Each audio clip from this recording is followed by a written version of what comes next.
Hello, this is Kenny Williamson, and welcome back to another episode of Melchizedek Chronicles. In this episode, we're going to be talking live with Dr. Kent Hovind about several different things related to, all kinds of different things, like his seminars and dinosaurs, and I don't know exactly what we're going to do. It's going to just kind of be, off-the-cuff type thing. So I'm going to get him on the line here with us, and let's see what Kent has to say. I think you're going to find him a very interesting individual. So anyway, Dr. Hovind, it's good to have you here. Yeah. Well, I actually heard, it's been many years ago, a guy, and you know him, I'm sure, by the name of Ken Ham. Oh, yeah. Actually came to a little bitty tiny church in Westville, Oklahoma, and did his dinosaur presentation. Okay. And that really turned me around, because I tell you and this is hard to believe for some people, I understand, but dinosaurs are one of my biggest hang-up from keeping me from getting saved for many years. Oh, yeah. It is for lots of people, brother. So, and I don't tell that story to many people, but, I was, basically raised, I'd say an atheist per se. I mean, my parents never went to church. They never talked about it or anything. And, and I would have these dinosaur questions, and you never could get a straight answer. And you'd get the millions of years ago answer, and then you'd get that the Earth is 6,000-year-old answer, but then they'd say dinosaurs, that they can't explain it and didn't exist, they were made up. And I'm like, well, they found the bones, so we know they're not made up. Never could get a straight answer, and I never got an actual straight answer until Ken Ham came down to that church, and then I was just mind blown at that point. All right. Well, how long is the program? And you tell me. I got another program at 3 in 2 hours. Just however long you want to talk. I figured we'd just talk about all kinds of things, whatever you want to talk about, long as you want to, or as short as you want to. No, I love these things. I want to help people come to the Lord. I've been a Baptist preacher 49 years, and I just want to get people converted. Exactly. Well, that's my goal. Is I'm not a preacher, but I was inspired by a whole bunch of your videos that I've been watching for several years. Basically, I was a Christian. I was saved, but I wasn't doing anything. I was basically just like a passive bystander. After watching several of your videos where you said, you need to do something. You either need to get out there and do the fighting, or you need to supply the bullets or something for the guns, anything you can do. So shortly after that, I started this podcast. Anyway, that's enough about me. So why don't you tell everybody just a little bit about yourself? Been a Baptist preacher 49 years. I taught high school science and math for 15 years. And I've traveled all over the world and done seminars on science and the Bible. I believe the Bible is literally true, scientifically accurate, and the evolution religion is being taught, not a science, it's a religion. You have to believe in it. Is the dumbest and most dangerous religion in the history of humanity. We teach the kids they're an animal, and then we sit back and wonder, why are they acting like animals? Well, duh. You taught them they're an animal.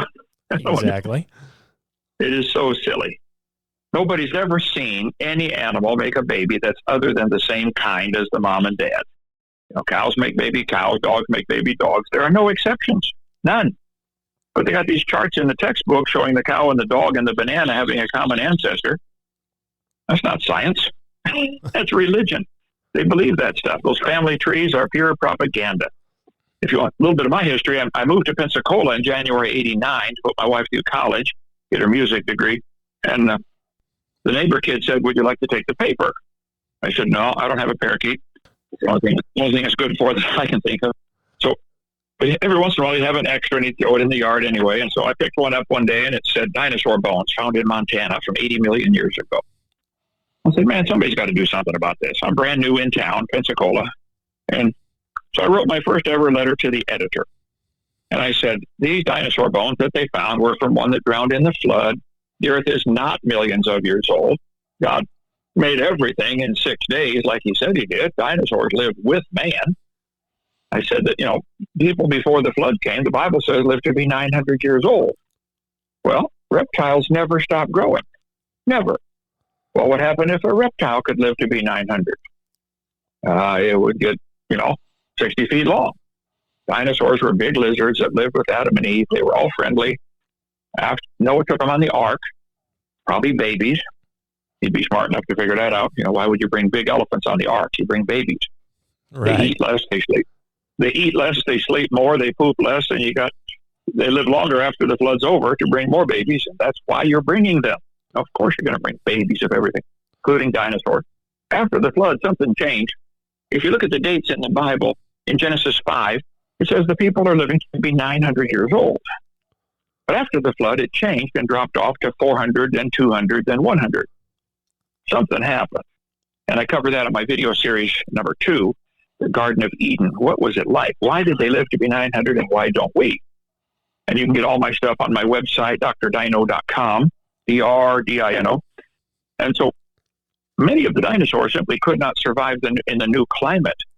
The air pressure was different. The oxygen concentration was different. And I demonstrate all that on video number 2, the Garden of Eden.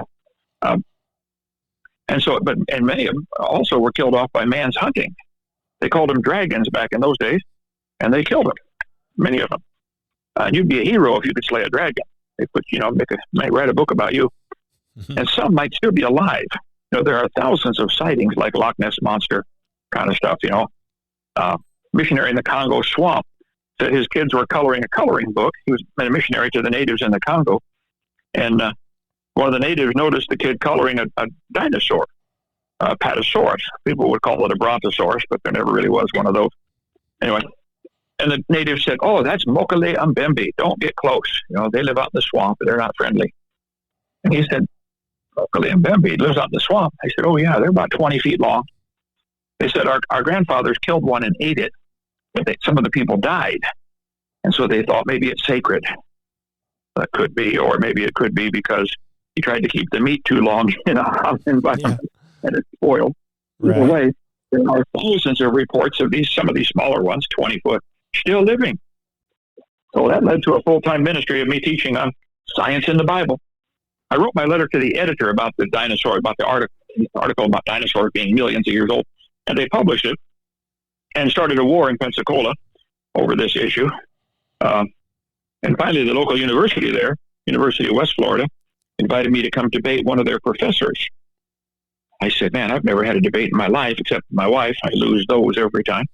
But sure, come and did my first debate, and I slaughtered the poor guy.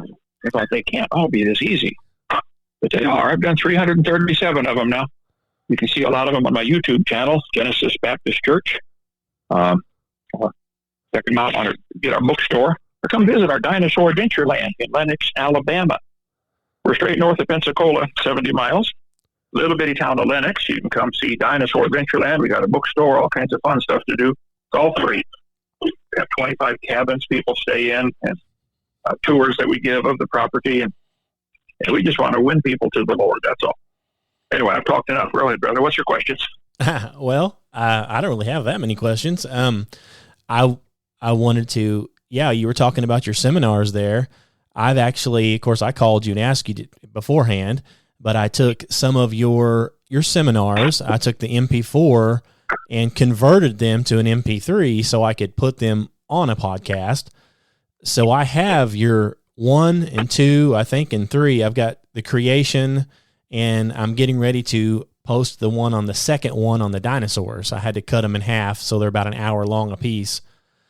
So I've got your seminars out there right now on all the platforms on my podcast. Well, yay, spread them around. Yeah, so I've put on there, of course, underneath of them, your contact information, Dinosaur Adventure Land, all that stuff. But and I've been wanting to come down there. I decided to sign up to be a member of your 777 club. So I've been for a while. If you want to tell people what that's all about, your 777 club, I thought was pretty interesting. All right. 7.5 years ago, a guy called me from Missouri. He said, "Brother Hovind, your video changed my life." I said, "Well, good. That's what I'm trying to do." He said, "I want to help your ministry. What's your next project?" I said, "Brother, I've been in Pensacola for 30 years. I'm landlocked. I got about 3 acres of ground here. I'd like to buy a chunk of property and have a Christian camp, a museum, a science center, a theme park, all on dinosaurs." He said, "Have you found what you want?" I said, man, I think I found it yesterday. I went up and saw an old gravel pit in Lenox, Alabama, 140 acres, 17 lakes on the property from the days of gravel mining. And he wants $250,000. The guy on the phone said, all right, I'll buy it for you. Bought it and gave it to us. I've never met him. So we came up here and had a prayer meeting and said, Lord, listen, you've supplied amazingly. We're going to have this place open for free. Anybody wants to come, just come. I want to build it with volunteers and donations. We've never charged anything for 7.5 years. And then I heard an atheist I debated, calls himself the sun god, Aaron Ra, the sun god. He said he wanted 666 fellow atheists to give him $1 a day, his 666 club, to support his atheism. I said, man, that's a good idea, but for the wrong reason. I said, I'd like to see if we can get 777 people to support our ministry here. So if they can give just $1 a day, $31 a month, send it up. We have about 30 people on staff. We feed them. We house them. We've had visitors from 70 countries, 270 baptized. We give tours all the time. We've had 7 side-by-sides donated. We swapped a couple of them for Jeeps instead because they got heaters in them. And so we give tours. It's life-changing, brother. You got to come see the place. It'll blow your mind. I love this. I live right here on property. 2 weeks after we got the property, I was preaching in North Carolina. And I mentioned, hey, somebody just gave us property in Lenox, Alabama, population 31. This lady walked up afterwards. She said, I'm from Lenox. I said, come on, nobody's from Lenox. She said, I'm from Lenox. She said, my husband and I were building a house 10 years ago, and we got in a fight, got divorced. Every time I see that half-done house, it reminds me of him. You can have it if you take it off the property. So we gave us the house I'm sitting in right now. Cost $6,000 to move it 2 miles. But it's just been the way God provided. I can tell you story after story, but the bottom line is the 777 Club is a place if people want to, if they like what we're doing, we defend the Bible as being true, evolution as being stupid. They can support us any amount they want. You don't have to give $1 a day, but if you can, that's how we stay open. Okay. Wow. That's unbelievable. I mean, that's true blessings right there. I mean, you know, you're doing it right whenever, you know, God literally blesses you with your land, your house, your everything. Well, I'll just say a couple more quick stories. Every time we poured a piece of concrete to change the gravel and mud into a driveway for people to not track mud everywhere, each section of concrete was $1,000. Finally, we poured, quite a bit of concrete in front of the science center and church and museum. Finally, I said, guys, we got to get a price on blacktop. This is awful, this concrete. So I called the first number that came up close to me here in the Lenox, Alabama area. I said, would you come give me a price on blacktop? He measured it all up. He said, Brother Hovind, I've seen your videos. I love what you're doing. He said, but listen, you need $50,000 worth of blacktop. But somebody had just the week before, or 2 weeks before, donated a Jeep with all the bells and whistles and lights and big tires and all that stuff. And it was just sitting there in my yard. I didn't know what to do with it at the time. The guy said, hey, what do you want for that Jeep? I said, brother, I got no clue what it's worth. He said, tell you what, give me $10,000 in the Jeep and I'll blacktop it all. I said, okay. Wow. And we're building our church, and a guy called me from Tennessee. He said, Brother Hovind, Lyons Metal Roofing. He said, I make metal roofing. I got a factory. That's what I do. I make it. He said, I want to help you build that church. Give me the measurements. So he had 2 giant stacks of white metal that didn't quite match. So he gave them all to us. Come down and see our Genesis Baptist Church building. And we're almost done with the church, and a guy pulled up with a semi-truck loaded down with rough-cut lumber in front of our church. He said, Brother Hovind, I got a sawmill. I love your ministry. I got a stack of cedar and a stack of oak. I cut it myself. It's been dried for 2 years. You can have it. So we ran it through the planer and made our floor of the church. It'll blow your mind. A big cross in the middle. If you watch my videos that I show, once in a while I show the floor in the church on Genesis Baptist Church channel, which is 7 o'clock every night live. And we show it. Bottom line is, we have 25 cabins people stay in. Everything's free. Come on down. I got to warn you about one thing, though. We have well water. It's the best water in the world, in my humble opinion. But I taught biology for 15 years. And we like to warn people that if you drink well water, your babies will be born naked. Right. Is that okay? Yeah, well, I like well water. I've got well here at my house. I'm on a well. I love well water. Were your babies born naked? They were. Yeah. See? Nobody warns people anymore. No, they sure don't. Can you tell me a little bit about the cabins down there? Do you have RV spots as well, don't you? Yeah, we have 20 RV spots and 25 cabins. One by one, as we can afford them, we build a cabin. Most of them are a bedroom at each end and a bathroom in the middle, so we can have 2 couples come and they have to share a bathroom. Some of them are bigger and smaller, all different sizes. If somebody comes with a large family, we've got several bigger ones that can handle a big family. We've had visitors from 74 countries now in all 50 states. Come on down. Once in a while, when I'm doing my program, I show inside the cabin some of them, just to give people a taste of what they've got. We let anybody come stay for a couple of days. After that, we put them to work. Give them a hammer or a shovel or something, because the whole place is built that way. People come with the right skill. It's a mind-boggling. When our air conditioner breaks down, somebody will call in and say, I'm coming down to visit tomorrow. Well, what do you do for a living? Oh, I'm an AC mechanic. Okay, perfect. That's amazing. Now, you've had problems, I guess, as far as YouTube. It shut one of your channels down and you've had to open up another one. I mean, I'm sure they're screening everything. Well, yeah, our channel was Kent Hovind Official, and we had 250,000 subscribers, and they shut us down, never told us why. We opened back up on Genesis Baptist Church, and we're up to 25,000 subscribers now, so tell your friends about us. But, we're on Rumble and Odyssey and a couple other places. All of them are listed on our website, drdino.com, DRDINO. And if you know anybody who wants to have me on as a guest on their podcast or show, I'm honored. I want to do this. I just want to reach the whole world with the gospel. God made everything in 6 days, just like he said in the 10 Commandments. And the world's not millions of years old. I mean, if you look at the dates that are given right there in the Bible, the Bible says, Adam was 130 when his son was born, and his son was 105 when his son was born. Well, add up the numbers. Anybody can do that. And you'll see that it totals to about 4,000 BC for the creation. So my very first videotape, Seminar Part 1, is called The Age of the Earth. I go through the clear teaching of the Bible is 6,000 years. Nobody argues about that. But then I go through scientific.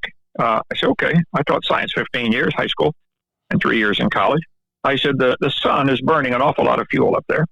All right. Well, the sun's burning 5 million tons every second. Go stand outside and look at it. That means the sun's losing 5 million tons in weight every second. If you go back in time and add 5 million tons to the sun, pretty soon you're going to create a problem because the sun's gravity becomes stronger and it starts sucking all the planets in. It is not common sense to say the Earth and Sun system is billions of years old when we're spinning around us a burning ball that's losing weight. It's just not logical. I'll say, the Earth is spinning. I think we all agree on that, most people, but it's slowing down 1,000th of a second every day. Well, if the Earth is slowing down 1,000th of a second, then it used to be going faster. How far back in time would you go before that would become a problem? If the Earth is spinning faster, centrifugal force is greater, the Coriolis effect of the wind is greater. I go through all the scientific problems with a faster spinning Earth. One more. The moon's going around the Earth. I think we all agree with that. And the moon's getting further away. It's called the lunar recession problem. The moon is leaving us about 1.5 inches every year. Okay, well, if you go back in time, the moon used to be closer. Duh, it's not complicated. How far back can you go and bring the moon in closer 1.5 inches every year before you start to create a problem? Turns out 1.2 billion years is the max. The Earth-Moon system cannot be more than 1.2 billion years old. But we're teaching the kids in school the Earth is 4.6 billion. I'm sorry, if you need 4.6 billion years to turn your frog to a prince, you can't have it. It's not available. So there's all kinds of scientific ways. I go through maybe 30 of them on my video number 1. Scientific indicators, the Earth is not billion. Now, that doesn't prove it is 6,000, okay? The Bible dates that up to 6,000. But all the rest of them say it's not billions, and that sure, it doesn't hurt the Bible any. Right. If that makes sense. Yeah. Exactly. I mean, you can't necessarily, by scientific, like saying what could have been or could not have been, prove 6,000 years. But either way, if you attach those numbers to it, it's still not billions of years. You can't be. So you can't be, right. So do you think that possibly, like you're saying, you've got the moon leaving us, you've got the sun, burning off its fuel. Do you think that God designed that system to last about 7,000 years because he knew it was going to, he obviously knew what was going to happen, or he put this stuff in place to where it would run for eternity, but then after sin entered, then it all started to break down, or he just built it that way, built-in failure? I think he built it to be perfect and last forever, but then man sinned and messed it up. So it messed it all up. I don't know. We'll have to wait and get to heaven and see. What? Of course, I think God does not like. Let's take our teeth for an example. You reach a certain age and your teeth fall out, and you grow a second set of teeth. Well, that's planned obsolescence. It's part of an amazing plan. And the wisdom teeth come in later when you're 16 or 18 or 20. Because by then your jaw is bigger and you need that last tooth to come in to fill the jaw. What if it was designed so that when you turn 100, you get a third set of teeth? And when you turn 170, you get a fourth set. There are people who've gotten a third set of teeth. So maybe God designed it, since the teeth, have an awful job grinding food all day long, that they are designed to wear down, and then new ones come in. So it may be God had plans for us, a new heaven and a new earth right from the beginning. If this one wears out, just make another one. I don't know. I mean, like other animals, like even sharks, they have teeth that just keep coming out all the time. Correct. So, like us, like you said, if we had lived to be 900 years old, how many sets of teeth could you go through potentially? Yeah. If you needed to, Sure. Or maybe they just, every 80 years you get a new set, you could live forever. Yeah. I'll have to wait and see when we get to heaven. One more thing to consider is the philosophy of evolution compared to creation. Both are actually religions. Okay, I cannot show you or demonstrate God making the world. I can show you it's the most logical answer, and neither can they show or demonstrate any evidence for evolution. But these two philosophies of life have a vast difference in how you look at a lot of things. The founders of this country said, we hold these truths to be self-evident. All men are created equal. They're endowed by their creator with certain rights. I'm asking atheists all the time in the debates I do, how do you tell right from wrong? Where's your standard? If evolution is true, how do you tell right from wrong? Is abortion right or wrong? Is premarital sex right or wrong? Is adultery right or wrong? Is stealing right or wrong? Well, before you answer any of those, I'd like to know how you measure it. Where's your measuring stick? How are you telling right from wrong? I would say, is it wrong to go next door, kill your neighbor's baby, and eat it? They'd say, well, yeah. Well, the lion does it to the zebra every day. Why don't you go to the jungle and stop that? If that's wrong to kill your neighbor's baby and eat it, well, go tell that to the lion. You see what I mean? They don't have a standard they can measure right and wrong by. And we've raised our kids for the last 50 years on this stupid religion of evolution, that we teach them you're nothing but an animal. And then we just marvel, man, they're acting like animals. What's going on? Well, duh, you taught them they're an animal. Of course they're going to act that way.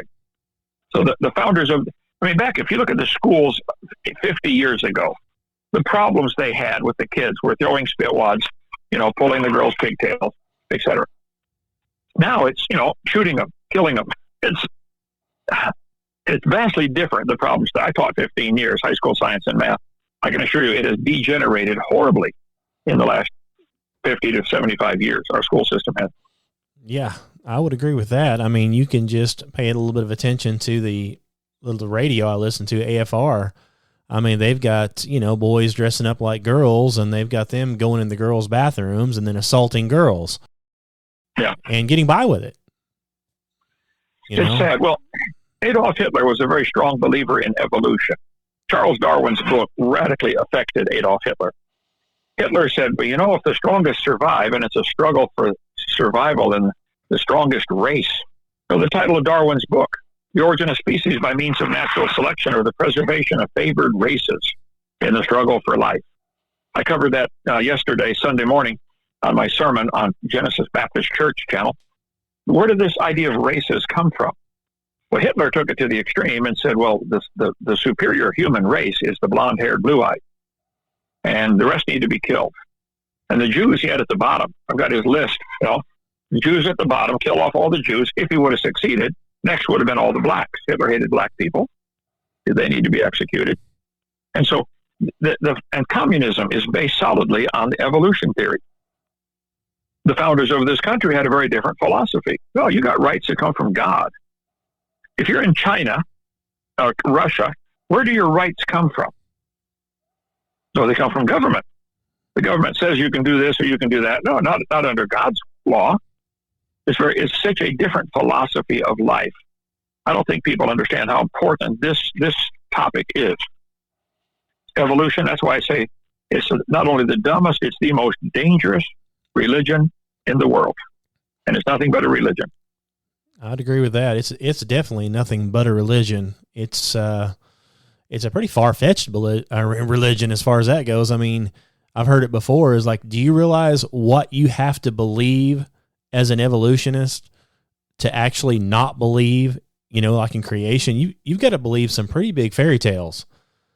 I mean, wild. You've got to believe stuff that's just absolutely ludicrous.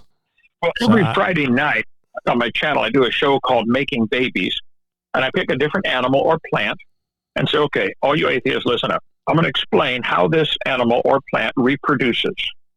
And I want you to supply a scientific answer step by step of how this evolved. I've done 44 different animals. They haven't responded to any of them. There is no answer for how this evolved. It had to be designed.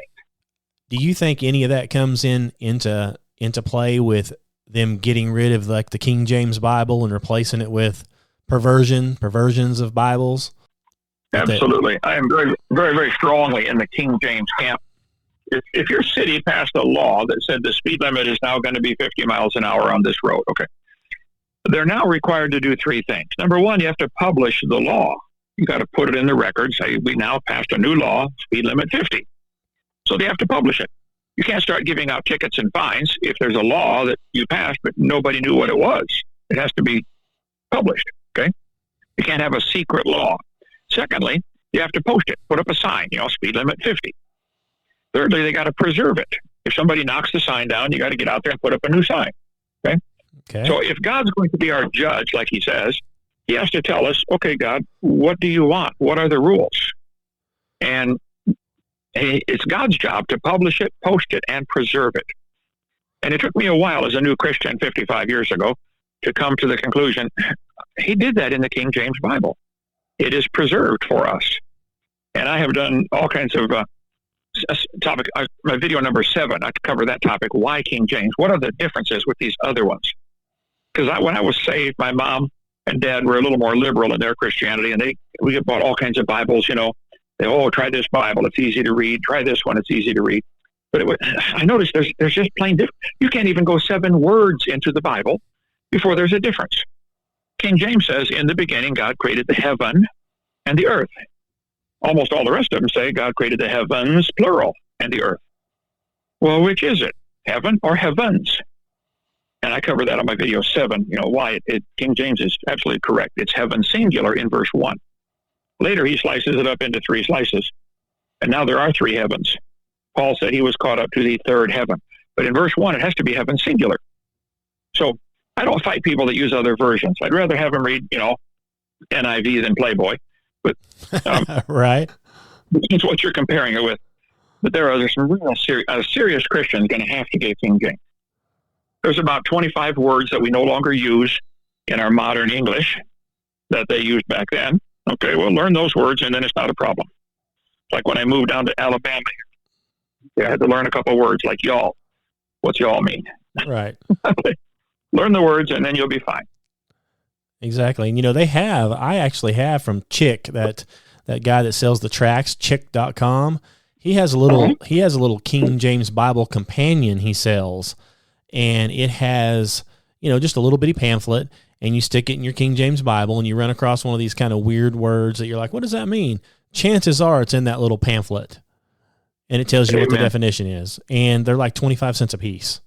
I mean, I order usually like not 1,000, but like 300 or 400 or 500 at a time.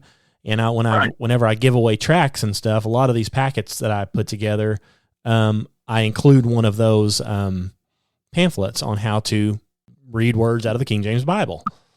So, I mean, our English language, our whole school system has been dumbed down. Back in King James time, 1600s, that's the time of Shakespeare. Try to read some of Shakespeare's writings. The average person walking down the street had a working vocabulary of 20,000 words. They knew the meaning, and they regularly used 20,000 words in their talking. Today, it's about 4,000. We have been dumbed down as a society. Now, I thought we were always getting better, bigger, better, stronger. I mean, that's what the evolutionists think, that we're evolving into something bigger, better, smarter. Well, we have more toys and trinkets, and, we built on the shoulders of giants as far as new inventions and stuff. Now we now have cars. It doesn't mean we're smarter.